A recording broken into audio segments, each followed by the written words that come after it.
വൈകുന്നേരം വിളിച്ചിട്ട് പറയാ പരിപാടി ക്യാൻസൽ ചെയ്തു. അവരുടെ ഉദ്ദേശം അന്നത്തെ തൗഹീദി പ്രബോധനം മുടക്കുക എന്നുള്ളത്. ഞാനിത് വെറുതെ പറയുകയല്ല.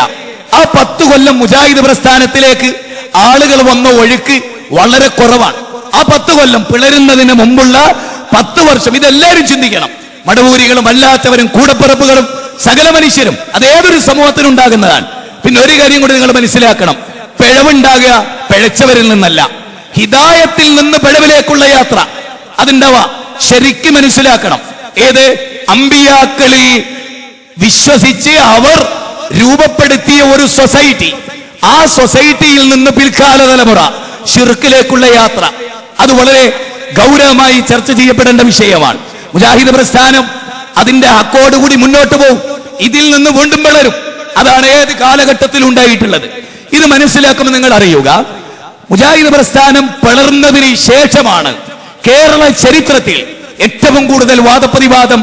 അതിന്റെ 10 കൊല്ലം മുമ്പത്തെ അവസ്ഥാവിശേഷത്തെ അനുസരിച്ച് ഏറ്റവും കൂടുതൽ വാദപ്രതിവാദം നടന്നത് പിളർന്നതിന് ശേഷമുള്ള കാലഘട്ടമാണ്.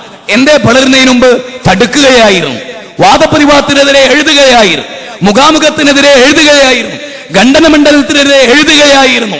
അവരാണ് ഈ പ്രസ്ഥാനത്ത് നിന്ന് പിരിഞ്ഞു പോയവർ.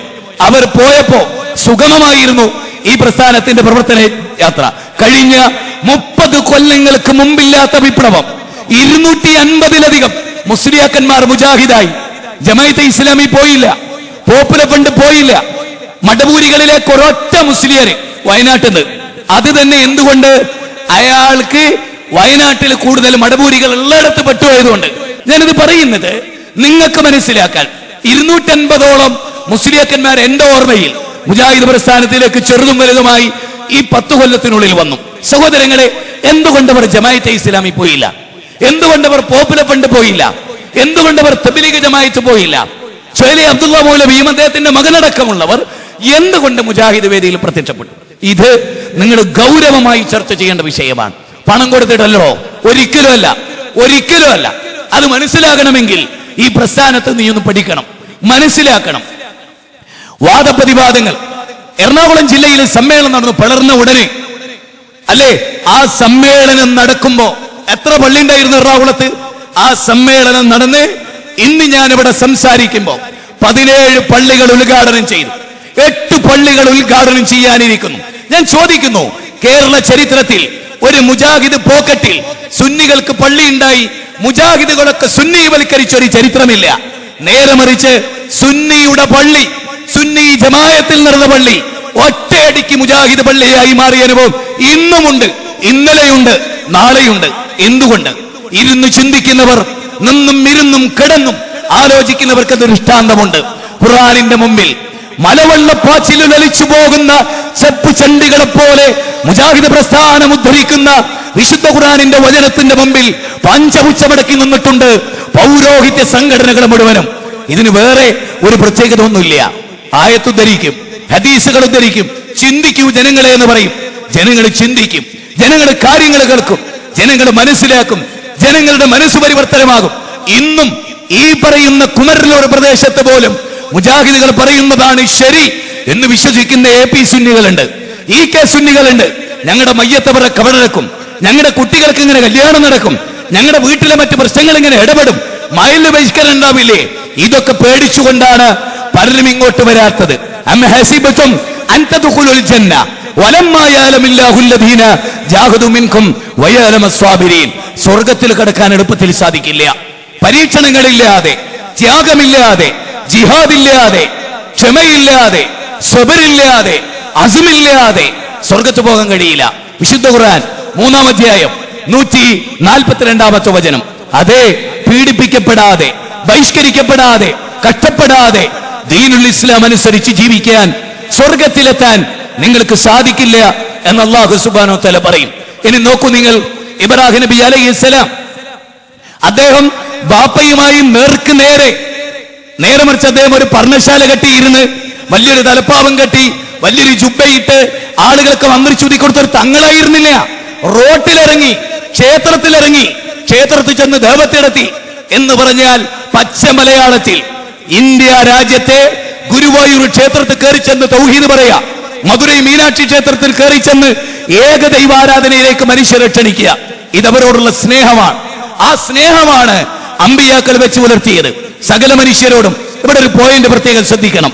അമ്പിയാക്കൾ ലോകത്ത് തിരഞ്ഞെടുക്കപ്പെട്ടാൽ ആ നാട്ടിലെ മുഴുവൻ മനുഷ്യരെയും, അവരുടെ ജാതി, അവരുടെ മതം, ഇതൊന്നും അവർ നോക്കിയിരുന്നില്ല. ഖുലിയാ അഹ്ലൽ കിതാബി തആലൗ ഇലാ കലിമത്തിൻ സവാഇൻ ബൈനനാ വബൈനകും അല്ലാ നഅബുദ ഇല്ലല്ലാഹ് വലാ തുജാദിലു അഹ്ലൽ കിതാബ് ഇല്ലാ ബില്ലത്തി ഹിയ അഹ്സൻ. വിശുദ്ധ ഖുർആൻ പറയാണ്, ഉദൂ ഇലാ സബീലി റബ്ബിക ബിൽ ഹിക്മതി വൽ മൗഇളത്തിൽ ഹസനതി വജാദിലുഹും ബില്ലത്തി ഹിയ അഹ്സൻ. വിശുദ്ധ ഖുർആൻ 3-ാം അധ്യായം 64-ാമത്തെ വചനം, 29-ാം അധ്യായം 46-ാമത്തെ വചനം, 16-ാം അധ്യായം 125-ാമത്തെ വചനം, 41-ാം അധ്യായം 33-ാമത്തെ വചനം, വിശുദ്ധ ഖുർആനിലെ 12-ാം അധ്യായം 108-ാമത്തെ വചനം. ഈ വചനങ്ങളിലെല്ലാം ലോകത്തിലുള്ള മുഴുവൻ മനുഷ്യരെയും അങ്ങനെ ടാർഗറ്റ് ചെയ്ത ഒരു പ്രബോധന രീതി. അല്ലാതെ ഹൈന്ദവർ നരകത്തിൽ പോകട്ടെ, ക്രൈസ്തവർ നരകത്തിൽ പോകട്ടെ, അവർ നരകത്തിൽ പോകട്ടെ. ആമിന, നിന്റെ പേരെന്താ? ആമിന, നങ്ങിടുവാ. നിന്റെ പേരെന്താ? ബഷീർ, എന്നാവാ. ഞാൻ എന്നോട് ദേവത്തെടുത്താൻ വന്ന നബിയ എന്ന് പറഞ്ഞിട്ടില്ല. നിന്റെ പേരെന്തായാലും നീ മനുഷ്യനാണോ?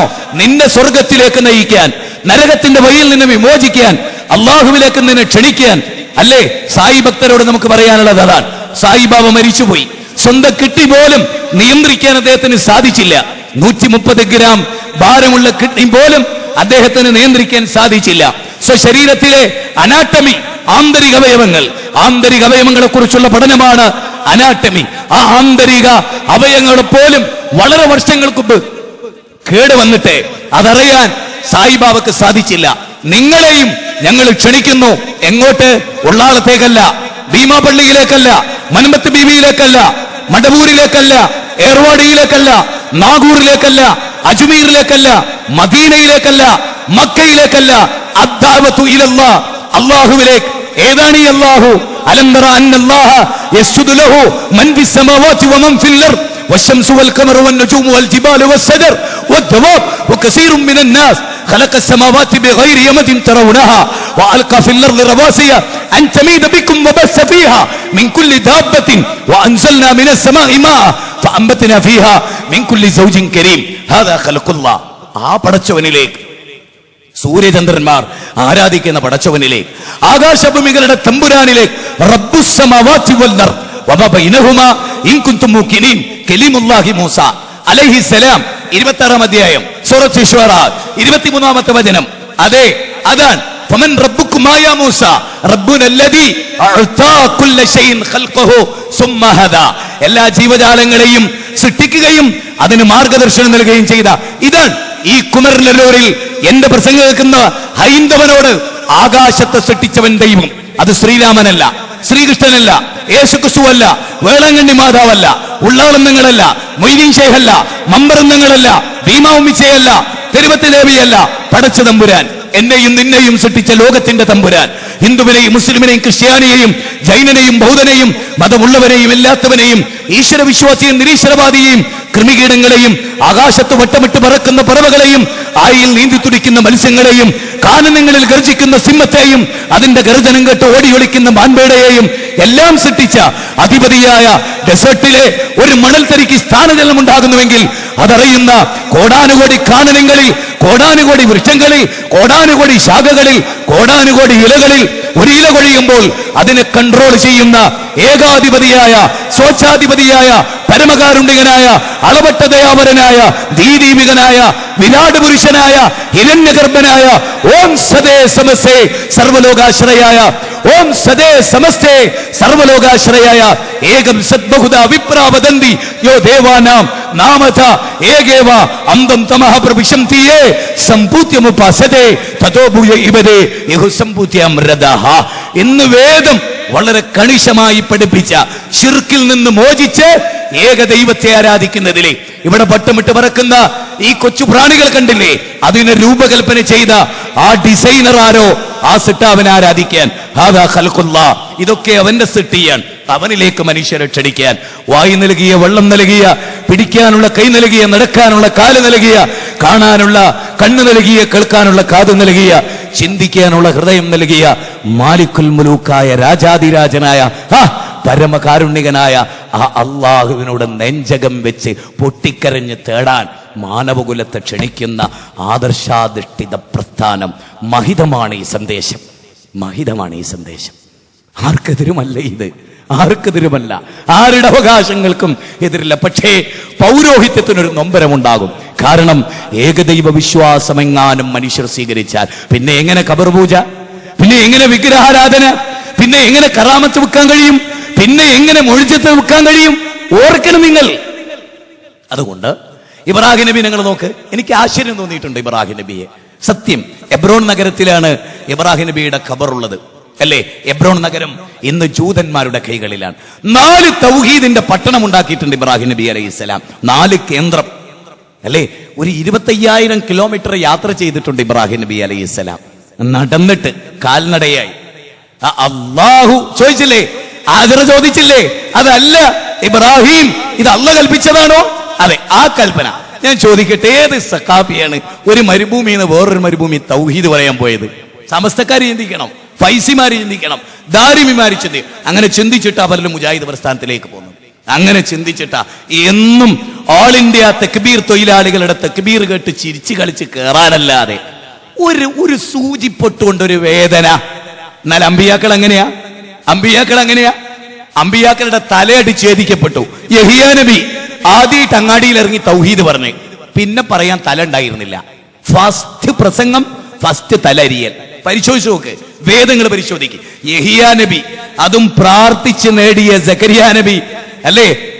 യഹിയാ ലം നജഅൽ ലഹു മിൻ ഖബ്ലു സമീയ എന്ന് അല്ലാഹ് സൂറത്ത് മറിയമിൽ പറഞ്ഞ ആ യഹിയാ നബി ഒറ്റ തവണ അങ്ങാടിയിൽ ഇറങ്ങി തൗഹീദ് പറഞ്ഞിട്ടുള്ളൂ. അപ്പൊ പോയി തല. സക്കരിയ നബിനെ കൊന്നതെങ്ങനെ? അമ്പിയാക്കളെ കൊന്നതെങ്ങനെ?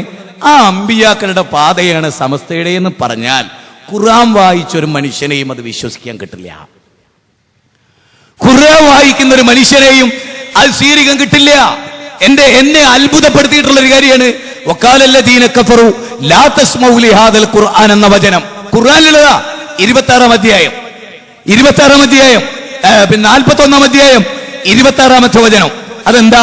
നബി സല്ലല്ലാഹു അലൈഹി വസല്ലം ഖുർആൻ ഓതുന്നിടത്ത് കൂക്കിക്കോളിയടാ എന്ന് കാഫിറുകൾ പറഞ്ഞു, അബൂജഹലും കൂട്ടരും പറഞ്ഞു. മുഹമ്മദ് നബി സല്ലല്ലാഹു അലൈഹി വസല്ലം ഖുർആൻ ഓതുന്നിടത്ത് കൂക്കി ബേളുണ്ടായിക്കോളി, നിങ്ങൾക്ക് വിജയിക്കാം. ഈ തത്വം അതുപോലെ സ്വീകരിച്ചവരാണ് കേരളത്തിലെ സമസ്തക്കാര്. മുജാഹിദുകൾ ആയത്തുദ്ധരിക്കുന്നിടത്ത് കൂക്കുക. RSS കൂക്കാറില്ല, ബജ്റംദൾ കൂക്കാറില്ല, ശിവസേന കൂക്കാറില്ല, ക്രൈസ്തവര് കൂക്കാറില്ല, മജൂസികൾ കൂക്കാറില്ല, ജൂതന്മാര് കൂക്കാറില്ല, കമ്മ്യൂണിസ്റ്റുകാര് കൂക്കാറില്ല, APK സുന്നികൾ കൂക്കാറുണ്ട്. നിങ്ങൾക്ക് എന്ത് പറ്റി? നിങ്ങൾ കാഫറുകളാ? വഖാലല്ലദീന കഫറു ലാ തസ്മഉ ലിഹാദൽ ഖുർആൻ. കാഫറുകൾ പറഞ്ഞു ഖുർആൻ ഓതുന്നിടത്ത് കൂക്കി ബേളുണ്ടായിക്കോളി, നിങ്ങൾക്ക് ജയിക്കാം. കാരണം ആയത്തിന്റെ അവസാനത നിങ്ങൾക്ക് ജയിക്കാം. കാരണം ആയത്ത് ഓതുന്നിടത്ത് ജയിക്കാൻ ഓലെ കയ്യിൽ ആദർശമല്ല, കൂവല്ലാതെ. ഇത് അല്ലാഹ് വളരെ നേരത്തെ പറഞ്ഞു. ഈ സ്വഭാവം കേരളത്തിലാർക്കാ? മുജാഹിദുകൾക്ക് ഏതായാലും അല്ല, ഇത് സമസ്തക്കാർക്കാ. അപ്പൊ നിങ്ങൾ അറിയുക, അബൂജഹലിന്റെ മില്ലത്തിലാകുന്നു നിങ്ങൾ, ഉമ്മത്ത മുഹമ്മദിലല്ല. നിങ്ങൾ എല്ലാ കർമ്മവും അബൂജഹലുമായിട്ടാണ് ബന്ധം. ഞാൻ തെളിയിച്ചു തരാം. A to Z നിങ്ങളുടെ മുഴുവൻ പ്രവർത്തനങ്ങളും ലോകത്താരുമായി നിങ്ങൾക്ക് സാദൃശ്യമുണ്ടോ? അത് നമ്രൂദ്, ഫിറൗന്, ഹാമാന്, അബൂജഹല്, അബൂലഹബ്. ഞാൻ തെളിയിച്ചു തരും. ആയത്തുദ്ധരിച്ചു തെളിയിച്ചു തരും, ഹദീസ് ഉദ്ധരിച്ചു തെളിയിച്ചു തരും. നിങ്ങൾ പുനർചിന്തിക്കണം. ഇനിയും നിങ്ങളുടെ പൗരോഹിത്യത്തിന്റെ കരാളാസ്തങ്ങളിൽ നിങ്ങൾ പെട്ടുപോകരുത്. ഇത് ഞാൻ നിങ്ങളോട് വളരെ ഹൃദയത്തെ തട്ടി. ഒരു പക്ഷേ ഇന്ന് നിങ്ങൾക്ക് വെറുപ്പുണ്ടാവും, നിങ്ങൾക്ക് ദേഷ്യം തോന്നും, എന്തെങ്കിലുമൊക്കെ ചെയ്യണമെന്ന് തോന്നും, അങ്ങനെയൊക്കെ തോന്നും. പക്ഷേ മഹ്ശറയിൽ നിങ്ങൾ ഏറ്റവും വെറുക്കുക നിങ്ങളുടെ ഉസ്താദുമാരെയായിരിക്കും. നിങ്ങൾ അന്ന് പടച്ചവനോട് പറയും, ഞങ്ങളുടെ കാലിനടിയിൽ വാ, ചവിട്ടി അവരുടെ തല ഈ തീയിൽ ഞങ്ങൾ താഴ്ത്തട്ടെ എന്ന് അന്ന് നിങ്ങൾ കാന്തപുരത്തിനെ കുറിച്ച് പറയും. ഈ പോക്ക് പോവുകയാണെങ്കിൽ, പശ്ചാത്തപിച്ചിട്ടില്ലെങ്കിൽ. എന്നാൽ വളരെ ഗൗരവമായിട്ടാണ് പറയുന്നത്, എന്നാൽ നിങ്ങൾ ഞങ്ങളെ ഇഷ്ടപ്പെടുന്ന ഒരു ദിവസം വരും. അതുകൊണ്ട് കാര്യം ഉണ്ടാവില്ല, തിരിച്ചിങ്ങോട്ട് പോരാൻ അവസരം ഉണ്ടാവില്ല.